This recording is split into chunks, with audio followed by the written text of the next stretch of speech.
I am here with J.R. Jordan, otherwise known as Joe, the author of the fantastically comprehensive and entertaining book, Robert Wise, The Motion Pictures, which is now out in a revised and updated edition in paperback. And it's a deep dive into the filmography, the career of one of my favorite directors. Although reading this book, I realized just how few of Robert Wise's films I've seen. So this was definitely an education for me. Joe, how you doing? Doing well, Ian. How about yourself? I'm doing good. We're getting something I'm pretty sure you don't have where you are right now. Tons of snow. We're in the middle of a winter storm. Oh gosh, yeah, it's that time. Yeah. But perfect opportunity to curl up with a good book or put on a Robert Wise movie. So I want to dive Absolutely. right in. The first thing that struck me about the book is that, true to its subtitle, it is an examination of the motion pictures of Robert Wise and not a traditional autobiography. The facts about his life that we get do come through in the making of the films and where he was at in his life while he was working on certain pictures, from his beginnings, starting out as an editor on Citizen Kane, all the way up through West Side Story and Day the Earth Stood Still, Sound of Music, ending with a Showtime movie at the very end of his career and life. What, first of all, when did you become fascinated with Robert Wise, and how did you decide on this particular approach to writing a book about him? Well, the thing that really left a positive impression on me was his filmography. When I looked at his filmography for the very first time, I was amazed at the versatility. There's just so much there. Um, if you think about it, he directed war pictures, he directed musicals, he directed sci-fi. There's just really a lot there. Um, he appreciated the film script. I think that's one of the very first things that he looked at, before deciding whether or not to accept a project is, was the script of great interest to him? And if it was, then he was, full speed ahead, give it the green light. The only time he really took on a project that he wasn't 100% invested in it was The Sound of Music. And that was a deal that he made with the executives of 20th Century Fox. They said to him, if you direct The Sound of Music, then you will be able to direct the Sand Pebbles. And that was his baby. That was the project that he really wanted to do. Ever since he read, Richard McKenna's novel of the same name, that's when he really wanted to adapt the Sand Pebbles for motion picture production. So I'm not sure, Ian, if I'm answering your question. I kind of, went off on a tangent there. I'm sorry. But I think it just comes down to the filmography. There's just so much there. 40 films that he directed, and they're quite different from one another. And that's something that stood out. And I can't remember who said it, but there was a great line in your book about how Robert Wise does not have a distinct style. His style is that he does whatever it takes to bring the script to life in as faithful a manner as possible. And that really is true. It reminds me of the Coen brothers in that way. There are certain Coenisms, I guess, but you can't look at the guys who made Raising Arizona and think, oh, yeah, of course, No Country for Old Men. you know? Yeah. But so when was there a particular, you're calling out his entire filmography. Was there a film that resonated with you early on where you're like, I got to find out more about who this filmmaker is? Absolutely, yes. So it was the Sand Pebbles. As I was growing up, my father, was a huge fan of the Sand Pebbles. He served in the Navy. And so the day that he and I took in a screening of that film, it's one I'll never forget. I'd been hearing about this film for so long.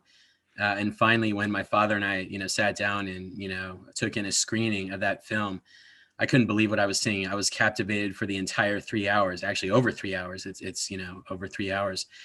And that's when I knew, I believe, that I wanted to pursue this project and write a book about Robert Wise.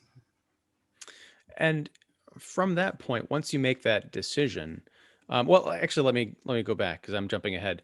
The second part of that first question was your approach to this. Instead of doing a traditional biography of someone where you really get into the personal details, you focused on the work and let the personal details sort of emerge. Was that something that just happened because of the access that you had to certain people, he seemed kind of like a private guy, or is this a deliberate decision that you made at the outset? I'm just going to focus on the movies, and anything that comes out is personally is just gravy. Absolutely. And I've had people approach me since the publication of my book, and they've told me how much they appreciate the readability of the book. It's not a scholarly take on the films of Robert Wise. It's an analysis. I provide commentary. I try to be as objective as possible. And fortunately, during the course of my research, I was able to interview over 20 individuals. And I think, after talking to over 20 people about Robert Wise, I think the most important thing I learned is that the characteristics of power, success, and kindness, they all define Robert Wise. And it's rare for those three characteristics, power, success, and kindness, to coexist within a single individual. But Wise treated his crew in the same manner that he treated his stars. So, and that was one thing that I learned during the interview process. And it's rare. It's rare. Very rare. One of the great little stories, and I feel like it was just a line in passing, and it wasn't even in the Sound of Music chapter, but someone was talking about how Robert Wise took what I assume was a substantial paycheck from the Sound of Music and divvied up a portion of that among the crew to really give back to the people that he felt really made the movie happen. Absolutely. And just to give you an idea of how humble of a person Robert Wise was, he wanted to keep that detail as private as possible. I think there's others who, would have, I think, publicized that just to kind of get that extra attention, get that extra credit. And Robert Wise wanted to keep it as quiet as possible. But that's who he was. That was his character. Yeah. The I guess one question I had reading these interviews, because you talk to people from crews, you talk to bit players, but you also talk to some bigger names like Lindsay Wagner and Rene Auberjonois and Gavin MacLeod, who wrote the forward. Once you decide to write this book, how do you even go about getting it off the ground with contacting the people that you end up, interviewing? Yes. So it all depends on the agent. I had to reach out to many representatives of these performers, stuntmen, so on and so forth. And I did get turned down for some of these interviews. I tried to get Claire Bloom from The Haunting. And every time I tried to reach out to her representative, nothing. So, but fortunately, a lot of the people I did contact, a lot of these agents and representatives that I did contact, they would then pass on my message to the person I was trying to interview. And once the interested parties learned it was Robert Wise, that the subject of discussion was Robert Wise, they were very motivated to speak with me. And I think just because of the fact that they loved and respected Robert Wise very much, and they wanted to do their part to honor his legacy, preserve his memory. Now, were you able to, did you travel to meet these folks face to face? I mean, I assume this is all pre-COVID that you're that you're working on this. So is it phone interviews, video conferencing, or were you able to actually get in the room with these folks? So all of my interviews did take place over the phone. Hmm. All of that, yeah. As much as I would have liked to have sat down and spoken with these people face to face, they all took place over the phone. Hmm. And it's something that came out during the book that's almost unbelievable, and we sort of touched on it a second ago. He has such a reputation of being a stand-up guy. There was only one instance in the entire 464 pages I can find of someone saying a negative word about him, and it was more just a feeling of awkwardness. It was an actor who had an injury on the set, and he felt that Robert Wise didn't apologize for his part in it. He didn't really interact with him, and I think he had felt that was because he didn't actually hire him. That was John Houseman who brought him onto the crew. So was that really the only the only bad word anyone had to say about him? Yes, yes. And I had spoken with some people prior to the publication of my book, and they had some concerns about, like, well, you don't want to put out a book where it's completely pro Robert Wise. You want to be able to include as many opinions as possible. And so that's part of the reason why I did include that interview in the second edition. That interview doesn't show up in the first edition of my book. Hmm. but it was included for the revised edition. And again, just to show that I wasn't, completely focusing on only the positive interviews, but that was the only one, believe it or not. Out of all the people I interviewed, that was the only one. Wow. Now that brings me to another question. What, because it's not really demarcated in the book, what was, aside from that interview, revised and updated for this new version? So new photographs were actually included. I had a private collection and I wasn't able to use all of them for the first edition. So fortunately, through this revised edition, all of them are now in there, as many as 150 photographs. And then, of course, that interview that you mentioned, that was also included as well. And the last thing is the Star Trek chapter. There's a chapter that pertains to Star Trek, the motion picture. And I had the privilege to interview Alan Dean Foster, who's written many novelizations of films as well. And he was involved with the production of, or the pre-production of Star Trek, the motion picture. And during our conversation, we had a nice long conversation. It extended over an hour. And he was able to provide me with a lot of feedback of what went on behind the scenes of the pre-production of that film. And in the revised edition of my book, I'm able to include the entire interview, just because I know that's what he would have wanted. And I was able to kind of share his story, his perspective with everyone else. Great guy. I think out of all the people I interviewed, for the most part, everyone was great, but Alan Dean Foster is definitely at the top of that list. Just a very classy guy, and very courteous, and just to give me his time and talk about an experience he probably wanted to forget. So, Well, for someone who wanted to forget an experience, it is one of the most vivid passages in the entire book. The way you describe his struggle with having written, I think, the treatment for the film, and then the writing credits and sort of rights issues that came from that, and what that did to his his life. I mean, ultimately, it all worked out, but you can just really feel that that struggle. In talking to him, just as sort of a sidebar, did you get the feeling, was he? It was hard to get the tone from just reading the words. Did sure. he seem cool about it in retrospect, like kind of like, oh, that was a cute incident, or man, that whole thing really messed me up? He seemed really cool about it. He seemed very pleased with the new life that he is living. Departing LA with his wife and starting a new life elsewhere. And so he seemed very pleased, very enthusiastic, and he spoke his mind. Hmm. Yeah, Um, one of the cool things about the book is all the little kind of tertiary trivia that pops up, like Bausch and Lomb, the cosmetic company, inventing CinemaScope as a way of drawing people back into theaters once television became huge. I love the story about Wise attending an execution as part of his research for I Want to Live, which was a death row drama. And then also the weirdest one, I think, was the fact that the British government commissioned a bunker during the Cold War that would play The Sound of Music every day for 100 days in the event of a strike. I don't know if that's meant to punish the people inside. No offense to The Sound of Music, but wow. What was the coolest, strangest, or just personally most interesting tidbit that you dug up during your research? And is it in the book, or is there anything that you left out?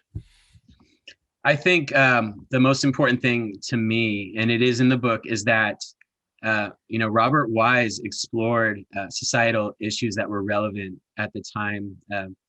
He believed them to be of great importance. For example, Odds Against Tomorrow, as well as West Side Story. They do address issues of ongoing racism in the country at the time. Both pictures, both Odds Against Tomorrow, which was 1959, and then West Side Story was 1961. So those came out at a time when, the civil rights movement was beginning to surge.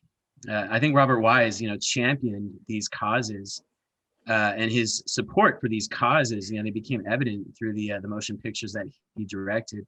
Another example pertains to the Vietnam War. Robert Wise opposed the Vietnam War. Hmm. In 1971, he and his friend Mark Robeson, they filmed an independent production company. It was their second independent production company that they had formed by the name of the Filmmakers Group. And so they produced anti-war pictures. And Robert Wise directed a film called Two People, released in 1973, starring Lindsay Wagner and Peter Fonda. And the narrative of two people, it revolves around the romance between Lindsay Wagner and Peter Fonda's characters. And Fonda's character, by the name of Evan Bonner, is actually a draft dodger, of the Vietnam War. So that was interesting. That was an interesting film. The critics couldn't stand it, but I believe it's worthy of at least one viewing. So, And honestly, and this is something that intrigued me. That's one of the films that I had not seen of his, but reading the negative reaction made me want to see it, because I think it was Roger Ebert had compared it to Love Story, and just said it was sort of like an empty version of that film. But in reading the way that you talk about it, and discuss the making of it and what was going on in terms of the story, uh, I will kind of want to see it for myself. Um, were there what When you approached this, did you dig up all 40 of the films and watch them as fresh views? Did you do anything from memory, or did you start from scratch and say, I'm going to watch all 40 of these movies in sequence, take notes, look for patterns? How did you go about it? that's a great question. As much as I would have liked to have watched them in sequence, I did not. But I can definitely assure you that multiple viewings of each film were required in order for me to really get the gist. And for the most part, I usually benefited more from the second screening, or the second or the third screening, as opposed to like the first screening, just because I picked up a lot more along the way. Yeah. So how many of these were first time views for you? I would say about 20 of them. Wow. Yeah, Okay. about half of them. About half of them were first time views for me, and that applies to like the older hard to find films, such as A Game of Death, Criminal Court. Yeah. Now, as far as that goes, when you say hard to find, um, a lot of movies are on streaming services, or you can find an old video store and pull up stuff. Was there anything that you really had to track down, and was there like a holy grail of a Robert Wise movie? I had to go to eBay to find out if there were some old VHS copies available. When I was doing research for my first book pertaining to William Castle, there was one film that he directed for Columbia called The Return of Rusty.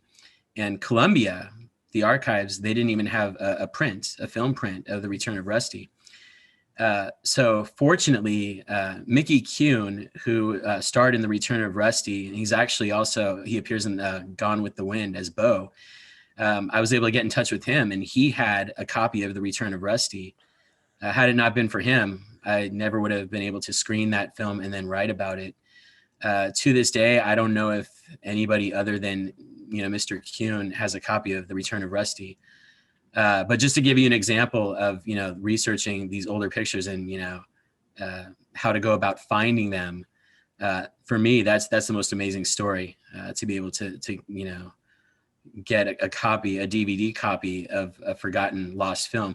And the only reason that Mickey Kuhn had a copy of that film on DVD is because he had an old 16 millimeter print, and he took the initiative to take this 16 millimeter print and then transfer it to a DVD, and then he sent it to me. Wow. So did that 16 millimeter print or the DVD ever make it back to the archive? I don't believe so. But I have had people reach out to me who have read my William Castle book, and they said, "Hey, look, I'm doing a William Castle marathon, and The Return of Rusty is the only one I can't find." So do you just make a copy for them, or are you saying, how much you want for it? Yeah, well, I suppose I could always delegate to Mr. Kuhn and respect his decision. I haven't crossed that bridge yet, so That is an interesting question. So like, who owns the rights to a film that essentially only exists in one person's personal collection? yeah, my guess is public domain. It's That that would be okay? It's that old, huh? correct. Now, I think The Return of Rusty, if memory serves, I believe it's 1946. Okay. Yeah. Part of a series, part of an 8-film series based on the dog Rusty. It was Columbia's response to the growing popularity of Rin Tin Tin. Nice. Um, so getting back to Robert Wise and watching these films, when you're making your notes and you're watching these movies over and over again, you're finding these connections. How exactly you're mapping that in terms of a book? Because I notice in some of the later chapters, you do go back and find themes, whether or not they're intentional or not, but there'll be a line. I think it is in the last film, uh, similar to someone says something similar to "Somebody Up There Likes Me," which is a reference to an earlier, Paul Newman film that Wise directed. Are these things that you write down in a notebook and you get a sense of like deja vu, like for some reason there's a connection there and you have to go flipping through files or notebooks, or are you just that good at creating this narrative in your head, holding it and then weaving those thematic elements together? Yes, so I can tell you, I filled quite a few composition books of notes. Yeah, took a lot of notes, and anytime I could find a connection, I was sure to draw upon that and put that in my book. And I think one thing about Robert Wise is that, he directed some sci-fi films, not many, but he did direct some sci-fi. And that's one of the forgotten genres when, you look at the filmography of Robert Wise. He's not considered to be, one of the greatest sci-fi directors in American cinema. But if you think about like The Day the Earth Stood Still, came out in 1951, and for the time, I would say that The Day the Earth Stood Still, it was so powerful that it essentially defined the sci-fi genre in 1951. And then, of course, he moved on to other projects as well, such as the Andromeda Strain and Star Trek: The Motion Picture. Those came along during the 70s. But one thing about Star Trek: The Motion Picture, it launched a chain of films, and I'd like to think that Robert Wise, played a big part in launching that successful chain of films that took place after the release of Star Trek: The Motion Picture. Yeah, I know I have not seen that. Oddly enough, I think I've seen all the Star Trek movies except for Star Trek: The Motion Picture. I have it as part of a collection, but it's one of those films that has a certain reputation, and so I've just never, sat down to put it on. I know it's a stark contrast to the sort of tense action of the Wrath of Khan, say. Sure, sure. But again, reading through this book and picking up on the history and the stories and the sort of the troubled production of it, it seems amazing to me that he was able to squeeze out a movie at all, because he was fighting a release date and a lack of a script and problems with Roddenberry and all that. Um, but I will say it is cool that he was part of relaunching that, kind of a dead franchise. Because you mentioned you do a good job of covering the history of the TV show and the cartoon, which is sort of a, a forgotten gem, Sure. and then this reimagining of Star Trek on the big screen. Now, it's interesting because each chapter of the book leading up to the very end is full of movies and ambitious projects and him constantly working, working, working, getting different kinds of scripts. But then in 1979, Star Trek: The Motion Picture comes out, underperforms, and then we don't see Robert Wise again behind the director's in the director's chair until 1989 with Right. Rooftops, his second to last film. Now, in that decade, like the late 70s to the late 80s, he was twice the chair of the Directors Guild of America. He got the D.W. Griffith, kind of lifetime, achievement award, but he wasn't active in the movies. Was it Star Trek that kind of put was it that reception? Because I know he felt towards the end of his career that he didn't have the appreciation or the respect of his peers. That's another recurring theme in a lot of the interviews that you do. Not only the great respect people have for Robert Wise, but also the lack of respect he felt at a certain point in the community. What do you ascribe that to? So I had a conversation with the late Heather Menzies Urich, who appeared as Louisa in The Sound of Music. And one thing she confessed to me was that, she had lunch with Robert Wise at that point in his life. And he had mentioned to her during that lunch that he felt as if he was being ignored. Yeah, he was active with the Directors Guild of America, serving as the president of the Directors Guild of America. But nevertheless, he wasn't receiving as many offers as he should have been receiving. Um, Star Trek the motion picture may have had something to do with it. It depends on who you ask. But I think that, he did everything he could to make sure that Star Trek the motion picture was a success. And I want to focus on that film for a second, because I was actually fortunate enough to interview Doug Wise, who is the nephew of Robert Wise, and he actually contributed the introduction for my book. But he told me that, watching his uncle Bob direct Star Trek the motion picture, it was an experience in itself. Everybody on the set loved him. Robert Wise, he was evenly tempered. He's such a pleasant person. If Robert Wise ever had a disagreement with somebody on the set, or if like an actor didn't care for a particular line in the script, then Robert Wise and that person, they would take a walk around the stage to discuss the issue, and it usually straightened things out.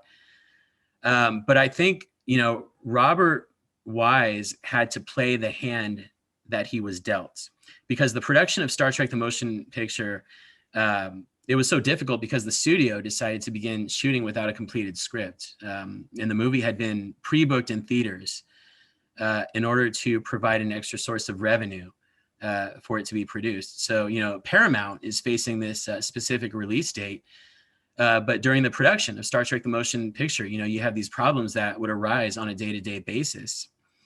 Whether it was an issue with the photography or some other aspect of the production. And so Doug Wise told me that he remembered receiving so many revisions to the script of Star Trek the motion picture that it became necessary for him, as the assistant director — Doug Wise served as an assistant director on the film — it became necessary for him to label these revisions with the day and time received, because some of the actors were reporting like, hey, I'm not receiving these changes. What's going on?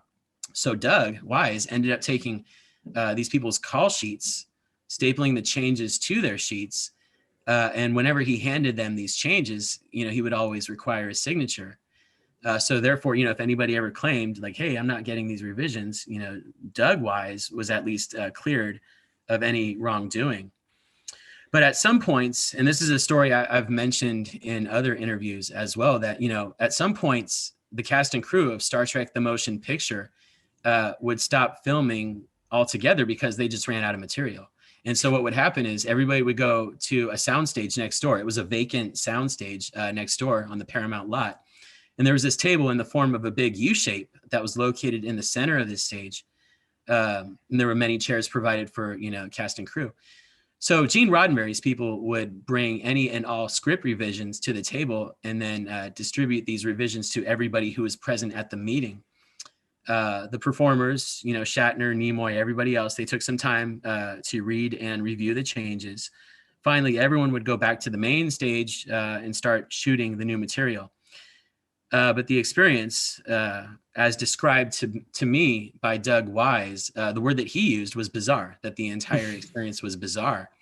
Robert Wise had no time to prepare. He did things on the fly, but that's where his experience as a seasoned director came in handy. He was able to choreograph the scenes despite not having enough time to think things through. One of the things that people told me about were the storyboards. Robert Wise loved his storyboards. So during the production of Star Trek the motion picture, Robert Wise relied on his previous experience of arranging his shots on storyboards. And so I think because of the fact that Robert Wise was this seasoned, talented director, the Star Trek film series was launched and paved the way for many more exciting films to come. And I don't think, I'm sorry. I don't think Robert Wise gets enough credit for that. So it almost seems, unfair that he, he was the one that got that rocky start to a really successful franchise with movies that, from what I understand, went much, smoother, smoother, after that point. The storyboard thing is another bit of recurring trivia that I love, because he was obsessed with storyboards and having everything drawn up. And also Lindsay Wagner talking about, I think it was Lindsay Wagner talking on Two People, said that she was amazed that he shot everything in sequence. Yep. And that was, I think, her breakout film Yeah. and she was spoiling the experience because almost every movie she made afterwards, people would shoot things out of sequence. She's like, what's going on here? Do you know if he shot that way for his entire career? Because that's a detail that comes out late in the book, but it's not really touched on in other places, aside from the storyboard part, but the shooting in sequence was fascinating. Correct. Correct. Unfortunately, that was something that did not happen too often in his career. And so he was in a situation where the studio demanded, certain scenes to be shot, to be filmed in a certain order.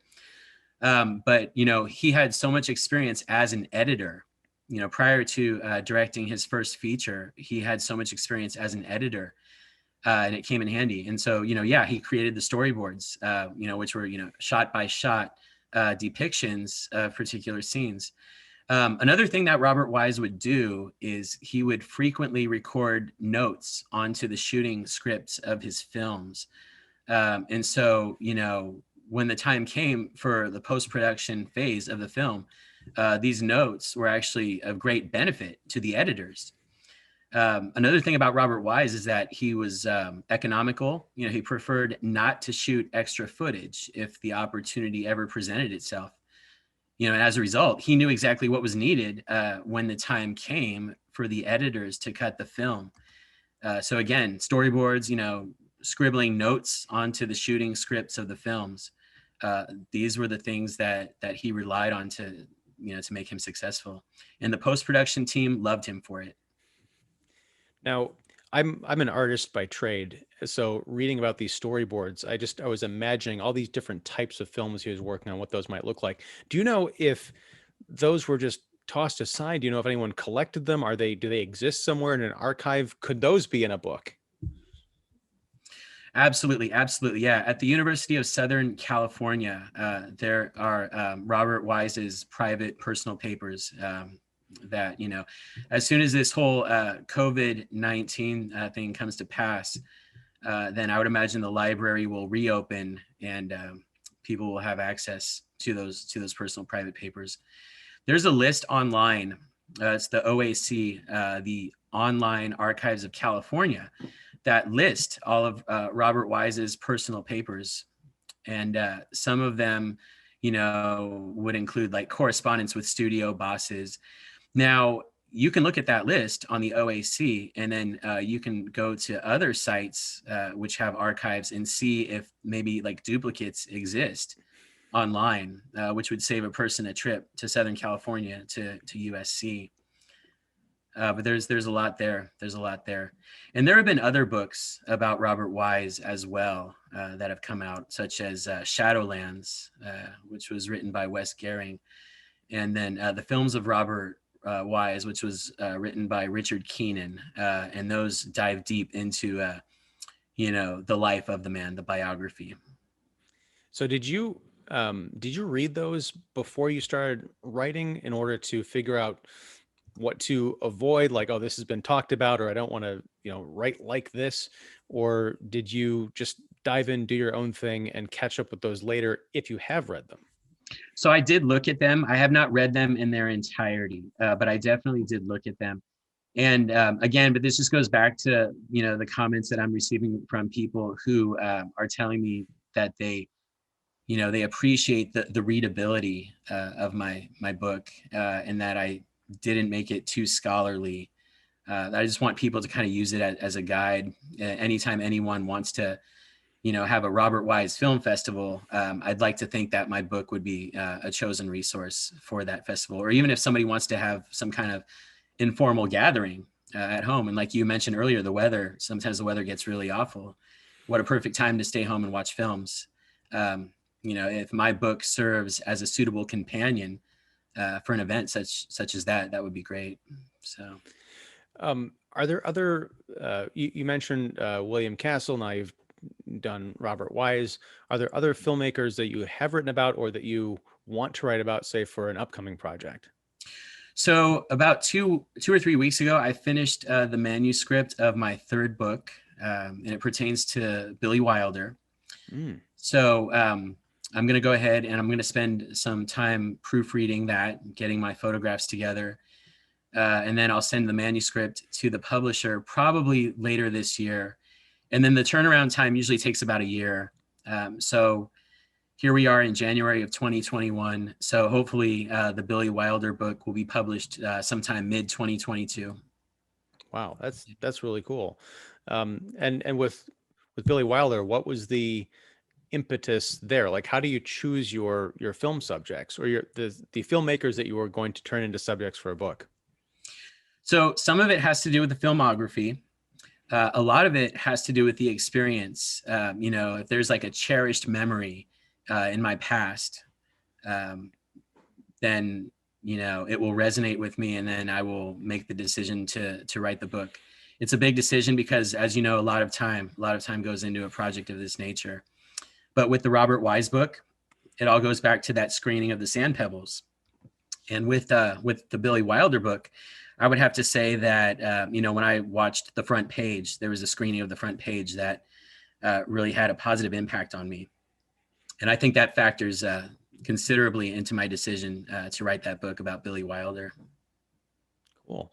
Now, what as far as professionally, is this how you make your living, or do you do other creative endeavors, or and also how are you maintaining during this this COVID-19 that has, everyone's kind of careers and everything is sort of up in the air?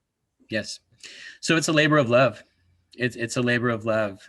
All the books that I've written have been labors of love, and I'm at a point now where once the Billy Wilder book is published, I'll embark on a publicity campaign for that. But then I have to decide whether or not I want to continue writing these books, just because there's other things that are of interest to me. It's a huge time commitment. A lot of time is sacrificed, and I'm not complaining. I've loved every minute of it, sitting down, watching those films, speaking to people on the phone, developing relationships with people, but I think I'm at a crossroads right now. So we'll see what happens after the publication of this Billy Wilder book. So, what is your discipline, professionally, creatively? What is your day job, I guess? So I'm actually a school teacher. And one of the reasons why I wrote my first book, the William Castle book, is because I taught a summer school class to young adults. And the summer school class evolved around the films of William Castle. And we actually had a surprise guest appearance, from Terry Castle, daughter of the late filmmaker. She came in to speak to my students all about her father's legacy. And one summer I said to myself, I'd like to just watch William Castle films and read about him and enjoy my time off. And I purchased a book from Amazon. It was The Life and Films of William Castle. I won't say the author's name, but I did purchase the book, and I purchased about 10 of William Castle's films. And as I got into the book, I was shocked at the quality of the writing. Citizen Kane, for example, it was spelled C-A-N-E, not K-A-N-E, but C-A-N-E. There was all kinds of errors. How do you mess that up? So anyways, I put the book down after about 20, 25 pages. I continued to watch the films of William Castle. I was teaching this class to young adults. I knew Terry Castle. And so that's when I decided I'm going to write a William Castle book. And 4 years later, it was published. And after the William Castle book came out, then I decided to do the Robert Wise book. So it's interesting. It's interesting how everything played out the way that it did. Well, for sure. It's also great that you had that spark. I don't know if it was an anger at the shoddiness of what you were reading. There's like, I have to take a stand. This, I've got to put a more cohesive record out there for people to look at, or what. But congratulations on making that leap. That's a great superhero origin story. Thank you. And just I think also because I was teaching writing to my students, and because of the fact that I was already in the process of teaching creative writing, I had that going for me. So cool. So here's the impossible question to kind of close things out. Do you have a favorite Robert Wise film Absolutely. aside from the Sand Pebbles now? Because I know that was the one that kind of got you going. But let's take Sand Pebbles off the table. Okay. So we'll call it Yeah. your second favorite Robert Wise film.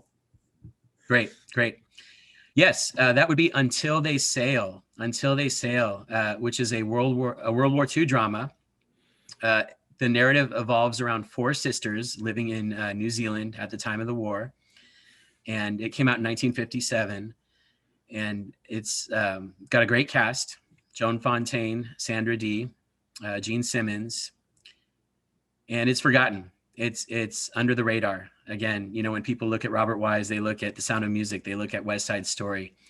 But one thing that people have confessed to me is that you know, they knew of the film's existence, whether it was Until They Sail or, you know, some other film like The Setup or Born to Kill. They knew of the film's existence, but they did not know that Robert Wise was the film's director until they read my book. And you can just open the first few pages and look at the chapter list and see all of those titles. And people have confessed to me, you know, that they looked at that list and they had no idea that Robert Wise was the director of that film that they had been familiar with for so many years.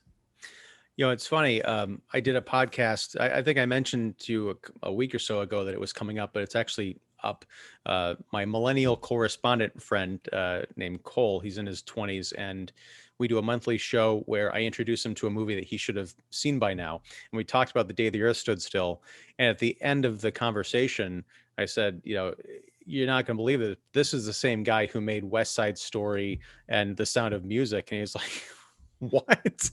Yeah. So it is, you know, it is that same kind of a deal. And as you mentioned at the outset, his filmography is full of all different genres, from, you know, suspense and horror to boxing pictures.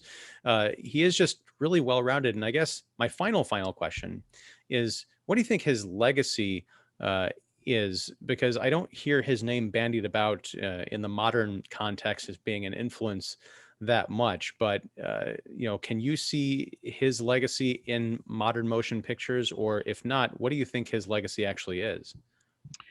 Well, as far as modern motion pictures go, West Side Story was remade by Steven Spielberg. True. It Yep. has yet to be released. But I know that Robert Wise's legacy did factor into the production of that film. But I think it just comes back to, you know, on February 19th, 1998, Robert Wise was presented with the Life Achievement Award. And he kept his speech short and sweet. But the thing that he said that actually was, I believe, the basis for my book, and I think contributes greatly to his legacy, at least it should contribute greatly to his legacy. He said, you know, early on, I realized the most important element in any film is the script.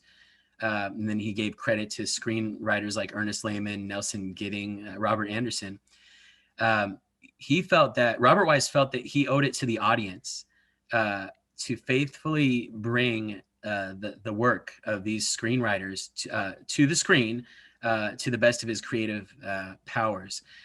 You know, Robert Wise loved the challenge of exploring as many genres as possible, whether it was a horror film like The Body Snatcher, or a film noir like like Born to Kill, science fiction like The Day the Earth Stood Still, or a war picture like Until They Sail.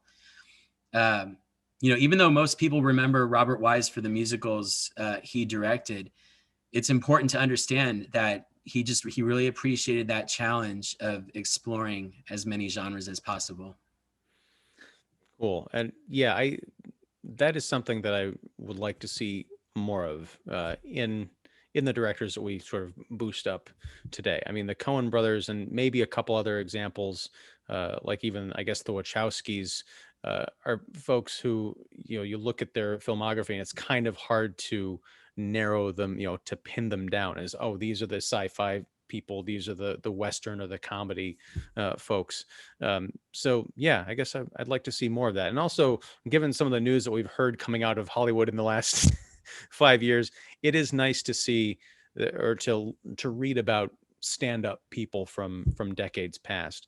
Actually, the last anecdote, and I know I've said this a few times now, but I really mean it. Before I let you go, there was this one actress, and I don't remember her name or the film that she was talking about, but she was sort of propositioned by a sleazy producer on a film set, and Robert Wise orchestrated the saving of her through a third party. It's a it's a kind of a harrowing little story with one of the sweetest endings that I've read, and I think that's a testament to the kind of person that he was, or the kind of person I believe he was, based on what I've read. Absolutely, yes. That lady was or is Sandra De Bruin. She performed as a tech of the wildfire facility in the Andromeda strain, and the interview that she granted to me was one of the best. She dated Robert Wise briefly in the mid 1970s, and just the insight, the conversation, that her and I had, very valuable, very valuable. And she's been one of my greatest supporters to this very day. Cool. Um, well, congratulations on the book. You got a lot of really great insights, not just an analysis of the movies, but I love that you gave sort of the history of how they came to be, whether it's based on a short story that was optioned by the studio and Robert Wise was attached. You go into the synopsis, you get into some personal stories, and you also talk about the release, the reception, and ultimately what this meant to Wise's career as far as next steps. So it is a really well-rounded look at the man's career. So thank you for talking to me about it. Thanks for writing the book. And yeah, man, best of luck on the next one. And in navigating that crossroads, I totally understand what you're saying about trying to figure out, you've been invested in these types of projects for so long. You got to figure out, is there are there other avenues to explore, or is this the passion that you're going to kind of make your life in addition to the teaching? So I know it can't be an easy decision, but I wish you the best of luck in making it, and I hope to be talking to you about that next book in a year or so. Absolutely, yes. And Ian, thank you so much for your time and for your kind words. And I've really enjoyed our time together today. All right, man. Well, take care, and yeah, I'll talk to you later. Take care. Bye.